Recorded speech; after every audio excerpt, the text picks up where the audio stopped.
Rayi Sagung Bawana Rahayu ingkang sami miyarsa narbuka wiraning kandha pangesti luhuring kagunan angesti kuntaraning bebrayan amawiti carita kabiji saking Serat Mahabharata inggih punika pagelaran Ringgit Purwa kang dayane pisahe pepadhang labet ing mriku sinung piwulang tuwin pralambang palupining tiyang agesang mila sinebat wayang utahe ringgit wayang kang werdine wajib sembahyang ringgit kang tegese Sunan Giri ingkang nganggit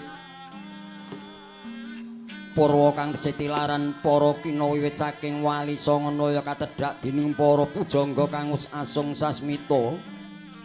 Suradira Jaeningrat lebur dening pangastuti sapa wong ingkang ngandhisi piyoleng mriku bakal sirna wahyune gelar pinenthang embane jagat kang gemelar gedebok kaesti pinangka bumi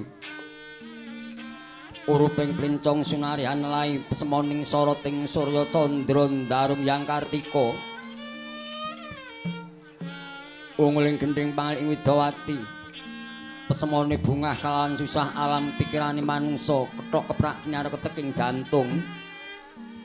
ya dalang kang murba pinangka dadi utusaning Gusti haninggih punika gumlaring kayangan Suralaya ya kayangan Jonggring Salaka ya Jonggiri Kailasa Ngondaran Dirbawana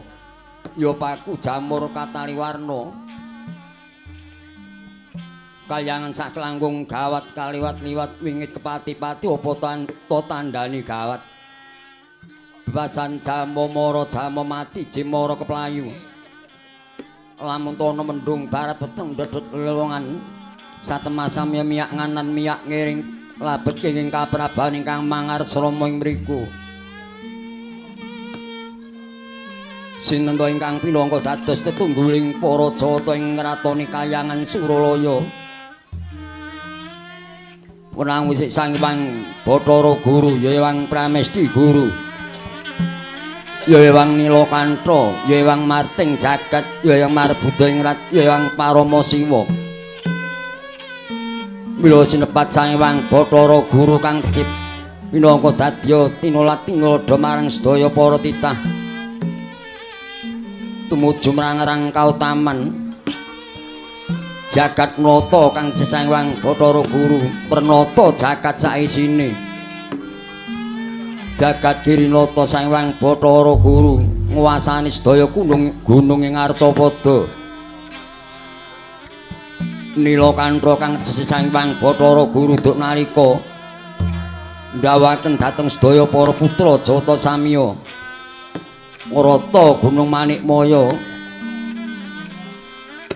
kinarya damel kayuwangan satemah den paeka dening Dedya Kala Calakutha kinen nginum tirta sendang panjenengan kang mawa isa satemah Sang Hyang Bathara Guru belang tenggoira catur bojo kang Sang Hyang Bathara Guru astane sekawan Manikmaya kang Sang Hyang Bathara Guru dumadi saking Kuninganihan 3 nalika semono njlenggah kursi gading ninemekan kasur babut radani kinebutan lar badhak kanan tanah pikiring kongres mangambar-ambar kandhane prating pangurakan nggaira den apit para widodari ingkang sulistya warni nalika semono njlenggah satata sinten ingkang kepareng jajar kalawan Sang Hyang Bathara Guru lah punika Jawata saking kayuwangan Sidik Pangudal-udal ingkang wisik Sang Hyang Bathara Narada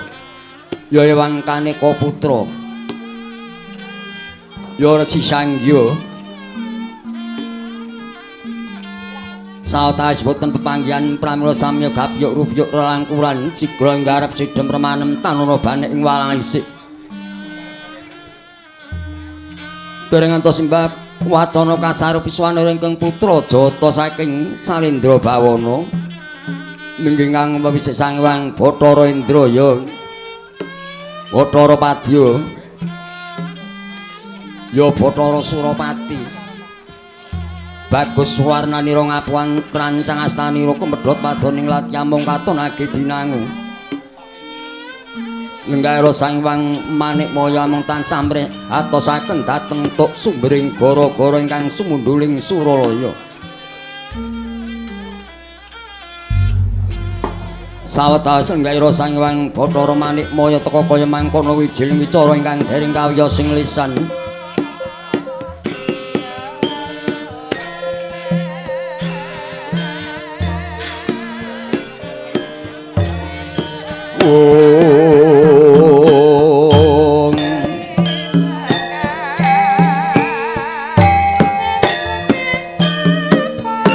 Long Ramjan